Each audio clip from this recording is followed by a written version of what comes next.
Hello friends, macro economics की basic concepts में दो छोटे छोटे और टॉपिक हैं हमारे पास, स्टॉक एंड फ्लो। इकोनॉमिक्स में जितने भी वेरिएबल्स हम स्टडी करते हैं, जनरली हम कोशिश करते हैं उनको इन दो भागों में बांटने की। कुछ स्टॉक नेचर के होते हैं, कुछ फ्लो नेचर के वेरिएबल्स होते हैं। स्टॉक और फ्लो में डिफरेंस क्या है, यही हमारा आज का टॉपिक है। सपोज आपसे कोई क्वेश्चन करता है, आपका कोई फ्रेंड है आपके साथ बैठा हुआ है, वो आपसे पूछता है कि भैया आपकी जेब में इस समय कितने पैसे हैं, कितने रुपए पड़े हुए हैं आपके पास। तो उसने जो आपसे क्वेश्चन पूछा, आपने उसका आंसर दे दिया कि भैया मेरी पॉकेट में तो 3000 रुपीज है। ये 3000 रुपीज इस पर्टिकुलर पॉइंट ऑफ टाइम पे बताया है उसने। इस समय जब आपने उससे पूछा है, जो भी समय वो रहा होगा, उसने बताया कि मेरे पास इस टाइम पॉकेट में 3000 रुपीज हैं। तो यह एक स्टॉक है, क्योंकि उसने पर्टिकुलर पॉइंट ऑफ टाइम पे जो क्वांटिटी अवेलेबल है वो उसने बता दी। इसी तरह से मान लिया आप किसी शॉप पे जाते हैं, उस पे मान लिया एप्पल्स रखे हुए हैं, फ्रूट शॉप पे आप गए, आपने उससे पूछा भैया आपके पास इस समय कितने एप्पल्स होंगे। उसने कहा भैया मेरे पास 20 किलोग्राम्स 20 केजी इतने एप्पल्स हैं। तो ये उसने पर्टिकुलर पॉइंट ऑफ टाइम पे बताया है। ये भी क्या है, ये भी स्टॉक है। अब मैं आपसे पूछता हूं कि आपके पास इस समय कितने पेन हैं। कोई कहेगा 1 पेन है, कोई 2 बताएगा, तो कोई 3 भी हो सकते हैं किसी के पास। तो ये भी एक स्टॉक है। जिसके पास 2 है उसका स्टॉक 2 पेन का है, जिसके पास 3 है उसका स्टॉक 3 पेन का है, जिसके पास 1 है उसका स्टॉक 1 पेन का है। तो इस तरह से जब हम एक पर्टिकुलर पॉइंट ऑफ टाइम पे जो क्वांटिटी अवेलेबल है, जब हम उसको मेजर करते हैं तो उसे हम स्टॉक बोलते हैं। लेकिन आपने अपने फ्रेंड से पूछा था कि अभी आपकी पॉकेट में कितने पैसे हैं, उसने बता दिया 3000। लेकिन अगर आपका क्वेश्चन ये ना होकर इस तरह से होता कि भाई आप पर मंथ कितनी इनकम अर्न कर लेते हैं, यानी कि first day of the month से last day of the month, यानी कि period of time, specific period of time. Suppose 30 days का मंथ है, तो आप पूछते हो कि 1 तारीख से लेकर और 30 तारीख के बीच में इस पीरियड ऑफ टाइम में आप कितनी इनकम अर्न कर लेते हैं। तो ये जो हुआ आपका पीरियड ऑफ टाइम में, उसने कहा भैया मैं 60,000 रुपये कमा लेता हूं 1 तारीख से लेकर और महीने के आखिरी तारीख तक। ये over a period of time बताया है उसने, पहली तारीख को भी नहीं और 30 तारीख को भी नहीं। ये इनकम धीरे धीरे रेगुलरली उसको जनरेट हुई है, डे बाय डे। जैसे जैसे वो सर्विसेज रेंडर करता है या गुड्स सप्लाई करता है, जो भी उसका काम रहा हो, जिस भी तरीके का वो बिजनेस या प्रोफेशन रन करता है, उसके अकॉर्डिंगली पीरियड ऑफ टाइम में from the beginning of the month to the last of the month जितनी उसने अर्निंग की है वो उसकी इनकम है। इसे हम कहेंगे फ्लो, यानी कि ड्यूरिंग द मंथ उसे 60,000 रुपीज की इनकम का फ्लो हुआ है। अब सपोज हमारा अगला क्वेश्चन है उससे कि भैया आप 1 महीने में स्पेंड कितना कर देते हो, आपका एक्सपेंडिचर कितना है। वो कहता भैया मैं 40,000 मेरा एक्सपेंडिचर हो जाता है, 40,000 रुपीज में स्पेंड कर देता हूं पर मंथ। तो ये भी over a period of time बताया है उसने। इसमें 2 पॉइंट ऑफ टाइम है, एक बिगिनिंग और दूसरा and. Over a period of time उसने बताया है। अब एक ही समय में एक साथ इकट्ठा 40,000 रुपये खर्च करता हो, ऐसा तो नहीं होगा। तो over a period of time जो उसने एक्सपेंडिचर बताया है, ये भी क्या है, फ्लो। इस तरह से तो फ्लो में अभी आपने नोटिस किया होगा कि फ्लो 2 तरह से होते हैं, एक इनफ्लोस जिनमें हमारे पास कुछ आता है जिससे स्टॉक की वैल्यू इंक्रीज होती है, और दूसरे आउटफ्लोज जिनसे हमारे पास से कुछ जाता है और हमारे पास से स्टॉक की वैल्यू कम हो जाती है। सपोज हम एक एग्जाम्पल लेते हैं। मान लिया एक व्यक्ति है जिसका नाम है राम, उसके पास एक वेयर हाउस है, गोडाउन है, जिसमें वो गेहूं को स्टोर करता है। हमने उससे पूछा कि भैया अभी मान लिया 4:20 हुए हैं, आपके गोडाउन में कितनी क्विंटल व्हीट है? उसने आपको बताया कि मेरे पास अभी 100 क्विंटल व्हीट अवेलेबल है। तो ये क्या हुआ? ये स्टॉक हुआ at a particular point of time. उसने बता दिया आपको कि मेरे पास 100 क्विंटल्स ऑफ व्हीट अवेलेबल है। तो quantity measured at a particular point of time. लेकिन हो सकता है आप यही क्वेश्चन 1 घंटे बाद उससे दोबारा करें, आप उसको 5:20 पे यही क्वेश्चन पूछें कि भैया अब आपके पास कितने क्विंटल व्हीट है, उसका आंसर डिफर कर सकता है। बोलिए, कर सकता है कि नहीं कर सकता है? क्या जरूरी है कि उसके पास 100 क्विंटल्स व्हीट ही हो? स्टॉक जो था उसके पास 100 क्विंटल था 4:20 पे। अब 5:20 पर आप पूछ रहे हैं, तो हो सकता है वो आपको बताए कि उसके पास 120 क्विंटल गेहूं हो गया है। इसका मतलब क्या हुआ कि इनफ्लो हुआ है, कहीं से उसके पास व्हीट आया है, उसने परचेज किया होगा। और ये भी कह सकता है कि मेरे पास 90 क्विंटल व्हीट अवेलेबल है, 90 क्विंटल्स कम हो गया 100 से, तो इट मीन्स 10 क्विंटल्स का आउटफ्लो हुआ है, उसने सेल कर दिया होगा कहीं, किसी को कस्टमर आ गया होगा कोई, तो वो आपके क्वेश्चन के इंतजार में थोड़ा ना बैठेगा।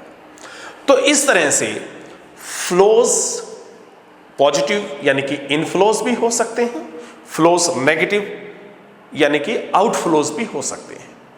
इनफ्लोज से स्टॉक इंक्रीज हो जाता है और आउटफ्लोज से स्टॉक डिक्रीज हो जाता है। इट मींस एक पॉइंट यहां पे हमने निकाला है कि फ्लोज स्टॉक को अफेक्ट करते हैं। स्टॉक्स स्टॉक को अफेक्ट करते हैं। इनफ्लो हुआ तो स्टॉक इंक्रीज हो गया, आउटफ्लो हुआ तो स्टॉक डिक्रीज हो गया।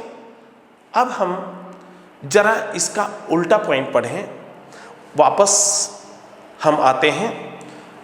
क्या हमने ये तो पढ़ लिया कि फ्लो स्टॉक को अफेक्ट करते हैं, क्या स्टॉक भी फ्लो को अफेक्ट करता है? यस। अगर आपके पास स्टॉक ही नहीं होगा तो उससे ज़्यादा आउटफ्लो आप कर ही नहीं सकते। तो स्टॉक भी आउटफ्लो की क्वांटिटी को डिटरमिन करता है, कर सकता है, क्योंकि आप आउटफ्लो तभी कर पाएंगे जब आपके पास और इनफ्लोस आ जाएं।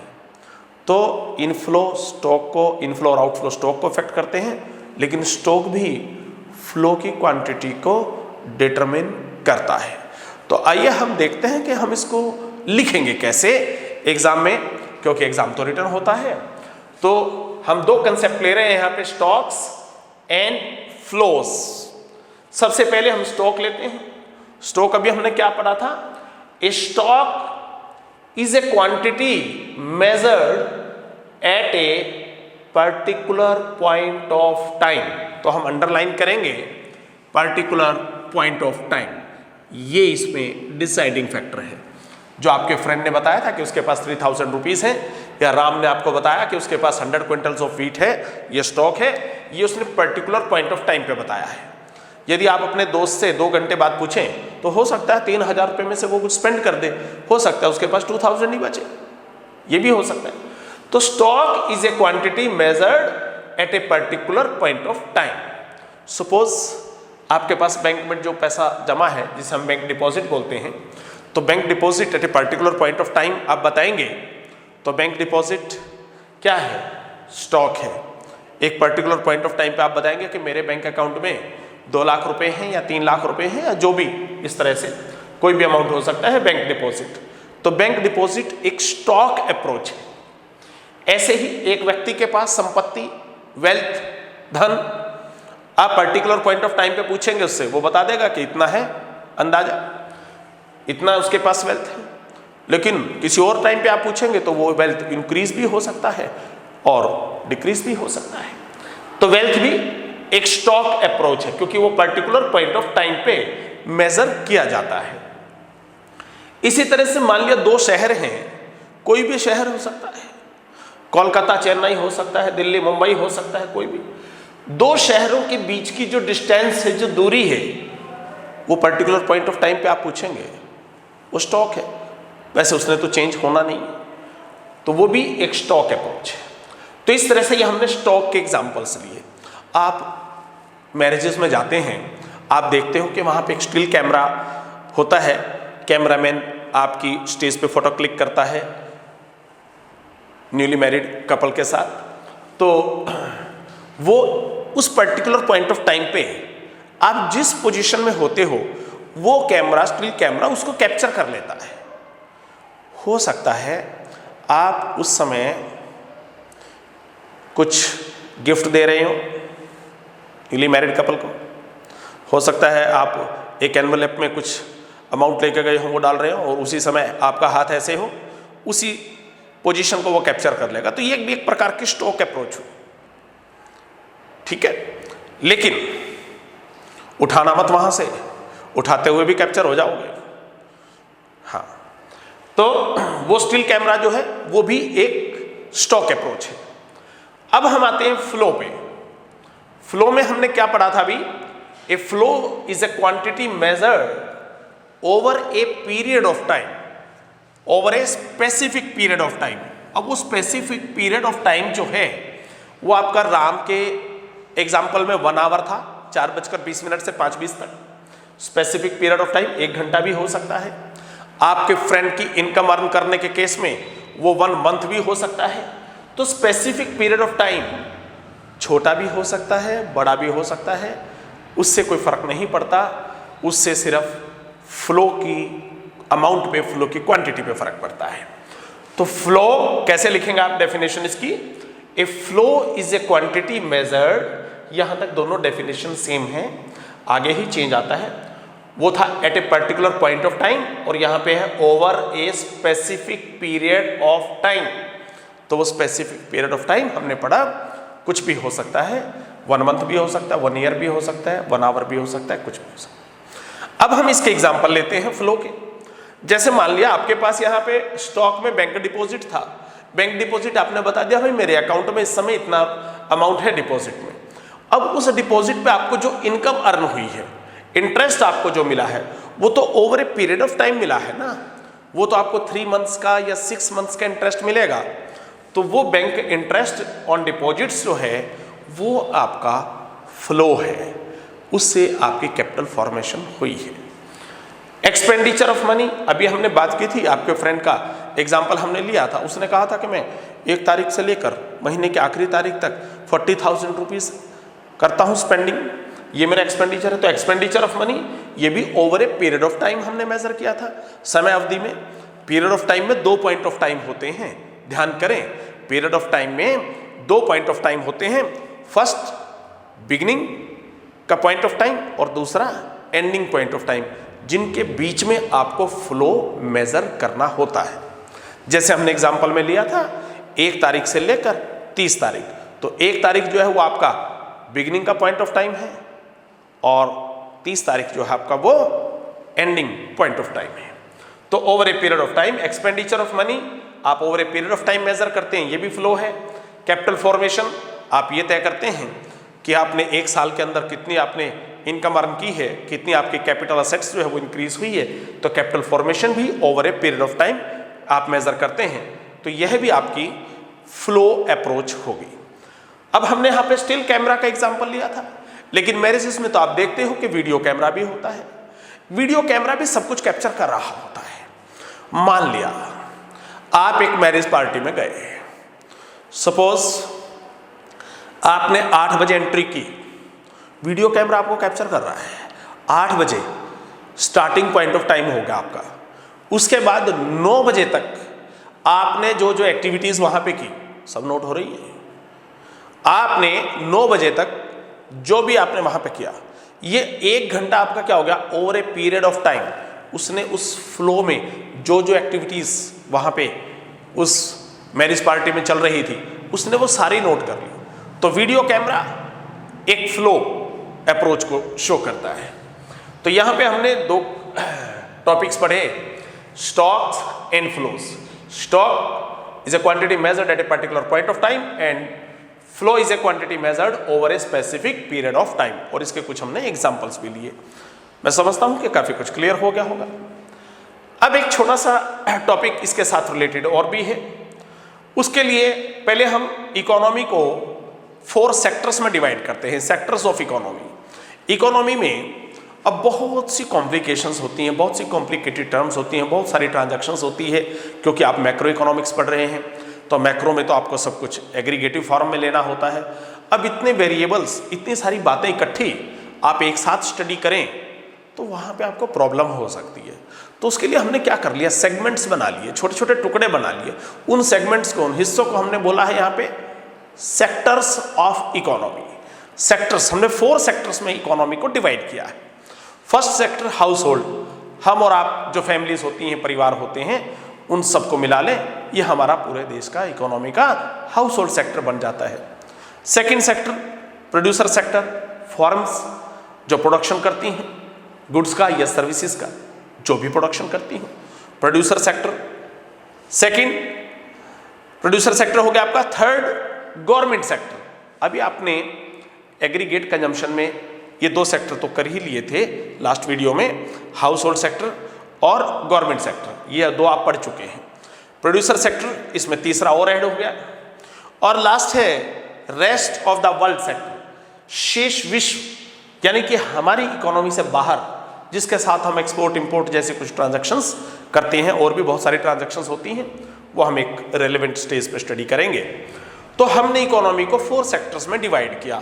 हाउस होल्ड, प्रोड्यूसर, फर्में होती हैं जो प्रोडक्शन करती हैं, गवर्नमेंट सेक्टर आप पढ़ चुके हैं, रेस्ट ऑफ द वर्ल्ड, हमारी इकोनॉमी से बाहर जितने भी कंट्रीज हैं उसको हम rest of the world sector में काउंट करते हैं।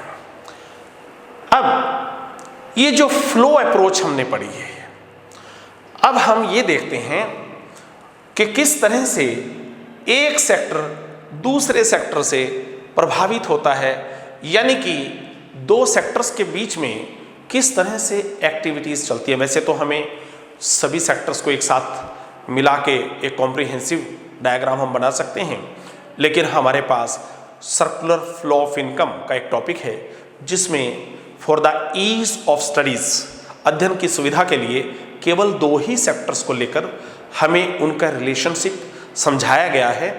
और उसको देखते हुए हम यदि चाहें तो उस डायग्राम को हम इंक्रीज भी कर सकते हैं, एक्सपेंड भी कर सकते हैं, बढ़ा सकते हैं, और दूसरे सेक्टर्स भी हम उसमें ऐड कर सकते हैं। तो सर्कुलर फ्लो ऑफ इनकम, ये हमारा एक टॉपिक है, circular flow of income. For the ease of study मैंने आपको बताया कि हम केवल 2 ही सेक्टर यहां पर लेने वाले हैं।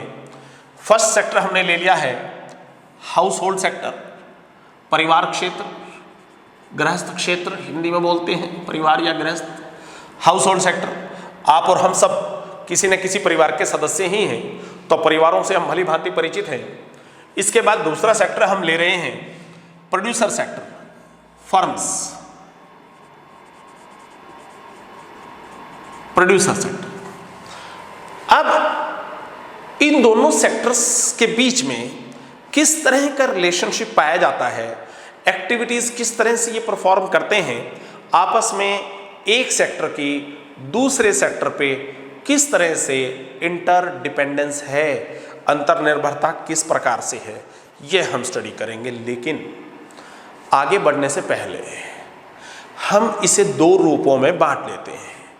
पहला तरीका है कि हम रियल टर्म्स में बात करें, जो एक्चुअल, जो जा रहा है, जो आ रहा है इन रियलिटी, मनी टर्म्स में उसको ना लें, मॉनेटरी वैल्यू उसकी मेजर ना करें, तो उसे हम बोलेंगे रियल फ्लो। जब हम एक्चुअल इन रियलिटी एक सेक्टर से दूसरे सेक्टर में जो जा रहा है और बदले में उस सेक्टर से जो आ रहा है, जब हम उसको स्टडी करते हैं तो इसे हम बोलते हैं रियल फ्लो। क्या बोलते हैं? Real flow. और जब हम उन की मॉनेटरी वैल्यूज को डिनोट करते हैं या मॉनेटरी वैल्यूज को शो करते हैं, तो तब हम उसको बोलते हैं मनी फ्लो या मॉनेटरी फ्लो। तो हम पहले रियल फ्लो को समझेंगे और उसके बाद दोनों सेक्टर्स के बीच में फिर मनी फ्लो में भी उसको कन्वर्ट कर लेंगे। तो देखिए, जितने भी परिवार हैं, हम और आप सब देखते हैं, वो सब साधनों के स्वामी होते हैं, ओनर्स ऑफ फैक्टर्स होते हैं। साधन कौन कौन से, फैक्टर्स कौन कौन से आपने स्टडी किए थे?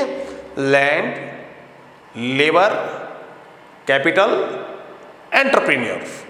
एंटरप्रेन्योर्स भी तो फैमिली से आते हैं, हाउस होल्ड सेक्टर से आते हैं। तो फर्म्स को, प्रोड्यूसिंग सेक्टर को प्रोडक्शन करना है। प्रोडक्शन करने के लिए उसे चारों फैक्टर्स की जरूरत होती है। तो लैंड चाहिए, कहां से मिलेगी? हाउस होल्ड सेक्टर से मिलेगी land. Labour, house hold sector से ही जाएगी लेबर भी। कैपिटल, कैपिटल जो इन्वेस्टमेंट करेंगे प्रोड्यूसिंग सेक्टर में, वो भी परिवार ही होंगे, फैमिली से आएंगे कैपिटल निकल के। और एंटरप्रेन्योर, जो लैंड, लेबर और कैपिटल को जोड़ता है, काम पर लगाता है, मिलाता है, उसको हम बोलते हैं एंटरप्रेन्योर। ये कहलाती हैं factor services. Land, labour, capital, entrepreneur, इनको हम बोलते हैं फैक्टर सर्विसेज। तो हाउस होल्ड सेक्टर से फैक्टर सर्विसेज ट्रांसफर होती हैं प्रोड्यूसिंग सेक्टर की तरफ। प्रोड्यूसिंग सेक्टर को प्रोडक्शन करने के लिए जो फैक्टर सर्विसेज चाहिए, वो कहां से मिल रही है उसको? हाउस होल्ड सेक्टर से। अब producing sector in factor services का क्या करेगा? वो इनसे वेरियस टाइप्स की गुड्स एंड सर्विसेज प्रोड्यूस करेगा। और किसके लिए करेगा? डेफिनेटली उसका एक बड़ा पार्ट हाउस होल्ड सेक्टर को जाएगा। तो प्रोड्यूसर सेक्टर जो गुड्स एंड सर्विसेज प्रोड्यूस करेगा, वो चली जाएंगी हाउस होल्ड सेक्टर की तरफ। तो गुड्स एंड सर्विसेज जो प्रोड्यूसिंग प्रोड्यूस की है, वो हाउस होल्ड सेक्टर की तरफ ट्रांसफर होती दिखाई दे रही है आपको। जब हम इस मॉडल को स्टडी करते हैं, तो इसे हम बोलते हैं रियल फ्लो। इन रियलिटी जो एक्सचेंज हो रहा है एक सेक्टर से दूसरे सेक्टर में, हमने वो देखा। अब यदि हम इन ट्रांसफर्स को मनी वैल्यू में कन्वर्ट कर देते हैं, तो हमारा हो जाता है मनी फ्लो। हम एक ही इस फिगर से, इस डायग्राम से दोनों फ्लो एक साथ स्टडी करेंगे। अब मैं इसको मॉनेटरी फ्लो में चेंज करता हूं। अब देखिए, जब हाउस होल्ड सेक्टर ने लैंड, लेबर, कैपिटल और एंटरप्रेन्योर के रूप में फैक्टर सर्विसेज प्रोड्यूसिंग सेक्टर को प्रोवाइड की, तो क्या प्रोड्यूसिंग सेक्टर उसके बदले में उनका रिवार्ड कुछ नहीं देगा? क्या फ्री में लेबर काम करती है? क्या कैपिटल ऐसे ही लगा दी जाती है बिजनेस में? या एंटरप्रेन्योर कोई रिवार्ड नहीं चाहता? ऐसा नहीं होता। लैंड भी फ्री में नहीं दी जाती। तो फैक्टर्स की पेमेंट्स प्रोड्यूसिंग सेक्टर करेगा हाउस होल्ड सेक्टर को। और जब प्रोड्यूसिंग सेक्टर मॉनेटरी टर्म्स में, ध्यान दें एरो का साइन अब की बार इधर है, क्योंकि प्रोड्यूसिंग सेक्टर से अब की बार ट्रांसफर हो रही है वैल्यूज हाउस होल्ड सेक्टर की तरफ। पहले एरो का साइन इस साइड था। तो स्टूडेंट्स डायग्राम बनाते समय इस बात का विशेष ध्यान रखें कि एरो उन्होंने उसका साइन ठीक लगाया है कि नहीं लगाया है। अब हम इसको मॉनेटरी टर्म्स में चेंज करते हैं। देखिए आप, लैंड, लैंड के बदले में क्या मिला होगा? रेंट, किराया, लगान। लेबर, लेबर के बदले में क्या मिला होगा? वेजिस, मजदूरी। कैपिटल, कैपिटल के बदले में प्रोड्यूसिंग सेक्टर ने क्या दिया? इंटरेस्ट, इंटरेस्ट के रूप में इनकम मिली है आपको, जो आपने कैपिटल दी है प्रोड्यूसिंग सेक्टर को। और एंटरप्रेन्योर जिसने इन सभी फैक्टर्स को मिलाकर रिस्क लिया है, उसे हुआ है बदले में प्रॉफिट। तो रेंट, वेजेस, इंटरेस्ट और प्रॉफिट्स के रूप में मॉनेटरी टर्म्स में आपको इन फैक्टर सर्विसेज की पेमेंट मिल गई है। तो इनको हम फैक्टर पेमेंट्स भी लिख सकते हैं। इनको हम क्या लिख सकते हैं? Factor payments. Rent, wages, interest और प्रॉफिट। ध्यान करें, लैंड की सर्विस गई थी, उसके बदले में आ गया रेंट। लेबर की सर्विस के बदले में वेजेस मिल गए, कैपिटल के बदले में इंटरेस्ट और एंटरप्रेन्योर को मिल गया अपना रिस्क का रिवार्ड प्रॉफिट के रूप में। अब हम दूसरे पार्ट पे जाते हैं। प्रोड्यूसिंग सेक्टर ने गुड्स एंड सर्विसेज प्रोड्यूस करके हाउस होल्ड सेक्टर को बेच दी। तो क्या हाउस होल्ड सेक्टर फ्री में गुड्स एंड सर्विसेज लेगा या प्रोड्यूसिंग सेक्टर उनकी कोई वैल्यू नहीं लेगा उनसे? अब फिर देखें एरो का साइन। पहली बार रियल फ्लो में गुड्स एंड सर्विसेज आ रही थी तो एरो का साइन इस साइड था। अब की बार जा रही है हाउस होल्ड सेक्टर से कंजम्पशन एक्सपेंडिचर के रूप में गुड्स एंड सर्विसेज पे परिवार जो खर्च करेंगे वो कहलाएगा उनका कंजम्पशन एक्सपेंडिचर, उपभोग व्यय, कंजम्पशन एक्सपेंडिचर। तो ये consumption expenditure house hold sector से जाएगा प्रोड्यूसर सेक्टर की तरफ। तो जो इनर सर्कल है आपका गुड्स एंड सर्विसेज और फैक्टर सर्विसेज के रूप में, इस पार्ट को हम बोलते हैं रियल फ्लो ऑफ इनकम। और जो आउटर पार्ट है आपका, आउटर सर्कल है, इसमें मॉनेटरी टर्म्स में हमने इनको ट्रांसलेट कर दिया है, इनकी वैल्यूज को कन्वर्ट कर दिया है। तो इसे आप बोलेंगे मॉनेटरी फ्लो या मनी फ्लो ऑफ इनकम। अब आप कहेंगे कि ये सर्कुलर फ्लो ऑफ इनकम हमने क्यों स्टडी किया, इसकी क्या इंपॉर्टेंस है यहाँ पे, क्यों हम इसे स्टडी कर रहे हैं? भैया मैं आपको फिर याद दिला दूं, आप मैक्रो इकोनॉमिक्स पढ़ रहे हैं और मैक्रो इकोनॉमिक्स वैसे नहीं है जो आपने माइक्रो स्टडी की थी, ये बहुत अलग है। अब मैक्रो में आपने फर्स्ट वीडियो में ही आपने देखा था, हमने डेफिनेशन ली थी, इकोनॉमी एज ए होल, पूरी अर्थव्यवस्था को आप एक साथ अध्ययन करते हैं, उसकी एक साथ स्टडी करते हैं।